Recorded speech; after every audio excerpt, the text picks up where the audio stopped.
Well, welcome back. Today we're going to be looking at action panning, panning your camera for action shots, anything that's moving. You can use panning techniques, which are very, very simple to do, to add real impact to your images. So first of all, we'll go off on location and show you some shots.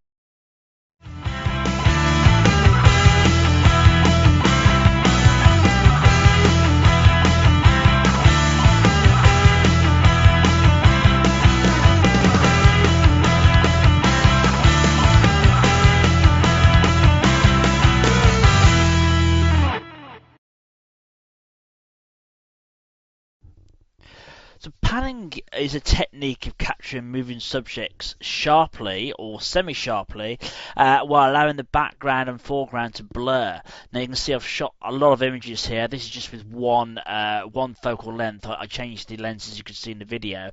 And this technique really is all about shooting lots of frames and experimenting. Now, obviously with digital, you can afford to shoot lots of frames, and you can obviously get instant feedback off the back of the camera to see sort of effects you're getting.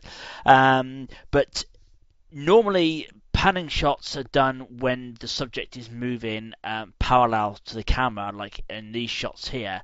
Sometimes you can also use it when the subject is coming at you in a more of a diagonal direction across the camera. But it is a little bit more tricky to pan nice and cleanly and smoothly when subjects are moving diagonally. But nonetheless, with a bit of practice, it can be done. You can obviously do the panning with the camera either handheld, or sometimes I'll even do it with the camera on a tripod. Handheld is kind of my preferred option because it means you're a little bit more versatile, especially if the subject is coming at you at slightly different angles each time. You can quickly adjust and try and compensate for that. Whereas on a tripod, you're really on a fixed plane. But either will do the job. But as I said, you really, I think handheld you'll find in the long run a lot easier and a bit more versatile. Now, if you are hand holding, it's very important that your feet are firmly apart and steady on the ground. And the idea is to swing the camera from your hips in a nice fluid motion. And ideally, the idea of panning it is to match the camera panning speed with the speed of your subject. So it takes a bit of practice to get right, but that is the general idea, and that's why it's best to take plenty of shots and get in a bit of a rhythm for doing it.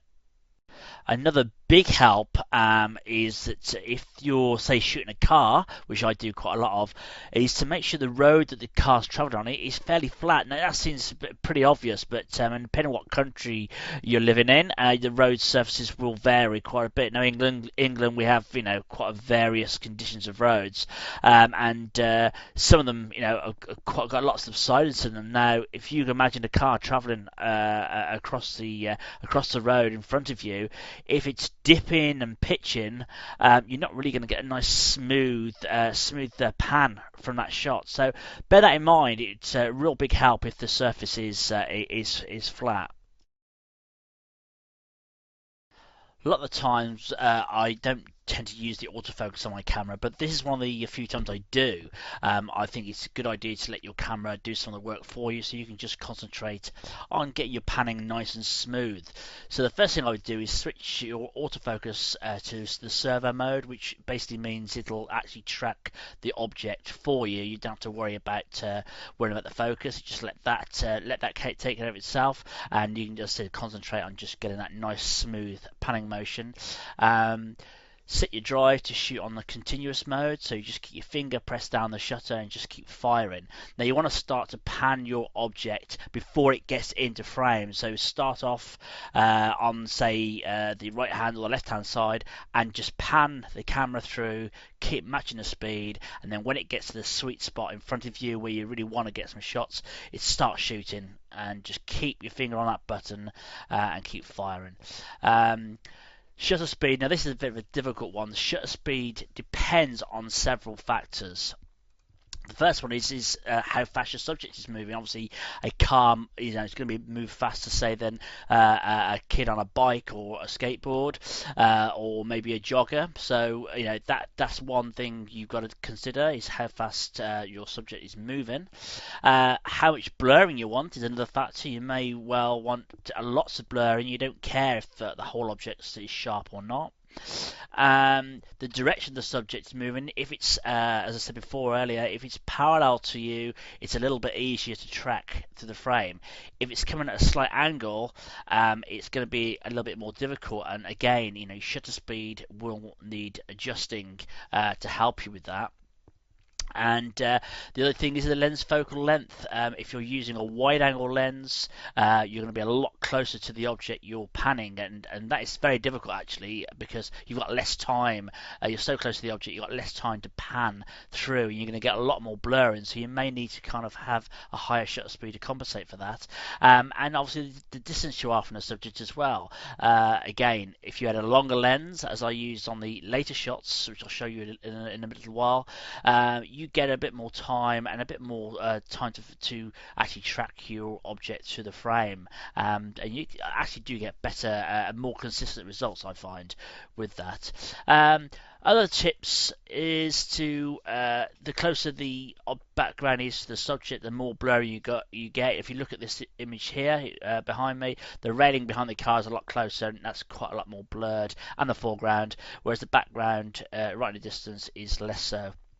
And finally, a bit obvious, I suppose, but the key to this is to experiment. Experiment with different shutter speeds and lens combinations. So if you've got your wide angle on, try different shutter speeds with that. See what's coming out better. You may find yourself very good at panning, and you get a higher success rate. But the key is just to experiment. Now you're probably wondering at this stage, well, how sharp is acceptable? Well, to be honest with you, there's no hard and fast rules. This image, for instance, was shot at the 20th of a second on 140mm lens, and the car was coming at me at quite a diagonal type of angle, and it's quite a tough angle to sometimes keep everything pin sharp. But does that really matter? I don't think it does. With this image, for instance, the front of the car is nice and sharp, and then obviously we've got this blurring at the back, but that gives a sense of motion, and I think it works really well. And I think as long as some of it's sharp, then that's acceptable. But again, it all depends on what you're trying to achieve and your subject matter. But don't get hung up about it. It's always going to be a bit of a compromise between how something that's going to be over sharp or something that's going to be over blurred. And it's just getting that compromise right, and you're only going to get that by experimenting. Right, so I've pulled out about half a dozen or so images from our shoot, shot at various focal lengths. I started off with a 28 to 70mm lens and used the wide setting, well, fairly wide, it was 35mm.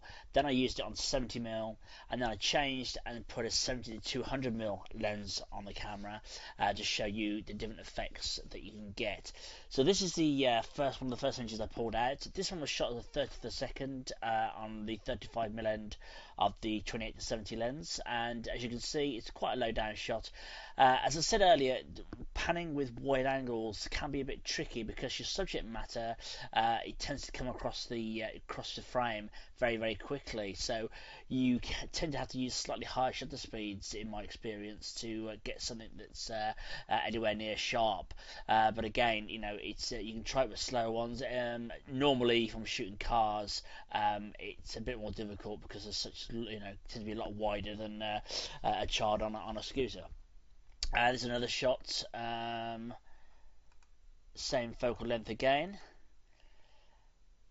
So you can see there's quite a lot of blurring in the background and also in the foreground, but some parts of him are sharp, and again I think that's quite acceptable. We then move on to the 70mm. Now you can see the background. If you look at the perspective is being compressed a little bit, which is quite nice. Also, as the lenses get longer, you're going to drop the focus more. It's not going to be quite as sharp in the background without stopping down. So that's also quite a nice effect if you want that. If you want to drop the focus a little bit. So this one was done as a 30th again on 70mm. and this one. You can see the blurring is a little bit. This one's on the 20th, slightly slower. The blurring is a little bit better on these ones. It's a little bit more consistent compared to the wide angle shots. And then we move up then to something a bit longer. Again, this 87mm, 30th again. And you can see the background again. He's a lot bigger in frame, and we're obviously sat a lot further back to shoot him with the longer lens. And I just think it gives that flattering of the planes. It brings that background forward and compresses everything together, and that creates quite a nice look to the image. Here's another one, 40th, just going landscape this time, and again quite a nice compression there with the longer lens on. And there's another one, so you can see there's quite a difference. I quite like the longer shots personally, but again, it all depends on what effect you're going for. So there we go, 87mm, 70mm, and then the wide angles. So the choice is yours really, but again, I'll stress it, it's just a matter of trying different shutter speeds with different focal length combinations.